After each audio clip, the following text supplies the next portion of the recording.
Bonsoir à tous, nouvelle histoire du Baal Shem Tov. Je vais vous parler encore de Rabbi Adam, le fameux Rabbi Adam Baal Shem. Il détenait des manuscrits très très anciens.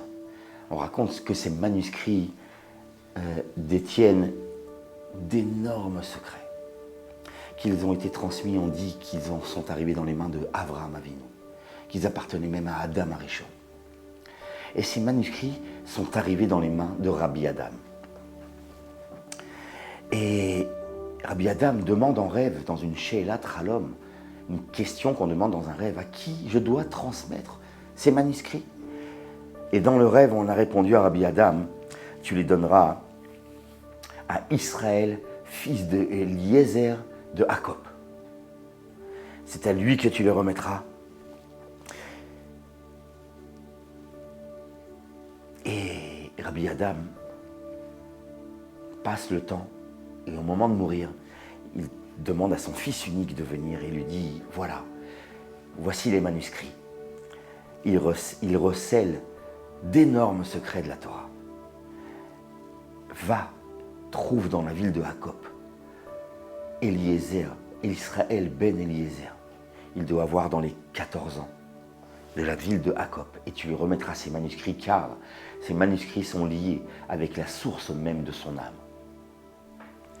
Et là, quand Rabbi Adam, juste avant de mourir, lui dit, si tu as du mérite, essaye d'apprendre avec lui. Et Rabbi Adam quitte ce monde, le grand tzaddik, le saint Rabbi Adam Baal Shem. Et son fils, qui était un grand érudit, qui était parfait même dans son service de Dieu, il prend une calèche, il prend un cheval et il part de ville en ville. Il cherche la ville de Jacob. Et lorsqu'il arrive à Jacob, alors il se fait inviter chez le Parnasse du mois, le fameux Parnasse du mois à l'époque, les grands honneurs de décision sur la communauté tout entière de la ville étaient transmis chaque mois à une personne différente pour que chacun puisse avoir le statut de président de communauté. C'était ainsi, et donc chez le fameux Parnasse de ce mois-ci, il était invité. Et le Parnasse lui dit, mais d'où viens-tu, où vas-tu? Tu n'as pas l'air d'être quelqu'un qui ramasse l'aumône. Et le fils lui dit, je suis le fils d'un très grand tzaddik. Et mon défunt père m'a dit juste avant de mourir, tu ne te marieras qu'avec une fille de la ville de Jacob. Et donc, je dois réaliser le vœu de mon père que j'ai fait à mon père. Et là, ça fait un très grand bruit dans la ville. Les gens se sont pressés. Le grand érudit, le fils de Rabbi Adam, il a eu plusieurs propositions de mariage. Et finalement, il a décidé de se marier avec la fille d'un homme riche, de bonne famille.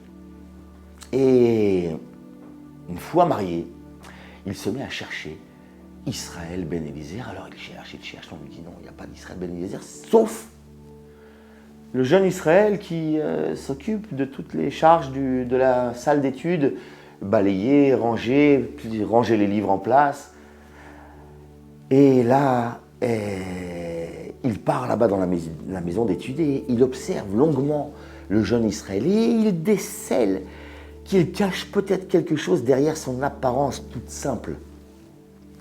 Et là, le fils, donc le Khatan, dit à son beau-père, s'il te plaît, il y a trop de va-et-vient dans ta maison. Permets que je puisse me rendre dans la salle d'études pour étudier tranquillement. Et le beau-père dit bien sûr, va dans la salle d'études. Et il s'adresse au jeune Eliezer, lui dit, toi, puisque tu es là-bas, tu serviras mon Khatan et je te payerai pour ça. Et une nuit où le fils, il pouvait maintenant longuement observer le jeune Israël, le fils faisait semblant de dormir dans la salle d'études. Le jeune Israël se lève, comme toutes les nuits, et il se met à étudier la Torah. Le fils l'observe une nuit, 2 nuits. Au bout de la 3e nuit, il attend. Et le jeune Israël est en train d'étudier la Torah et à un moment donné, il s'assoupit sur son livre. Et au moment où il s'assoupit, le fils se lève et il prend un passage des manuscrits de son père et il les dépose sur son livre. Et il repart s'endormir. le jeune Israël se lève, il voit les manuscrits, il se met à les lire. Au moment où il se met à les lire, il se met à trembler tout entier, trembler. Il les étudie, il les prend et les cache à l'intérieur de lui. Et ainsi la deuxième nuit. Et là, le fils comprend. Il comprend que c'est lui que son père décrivait.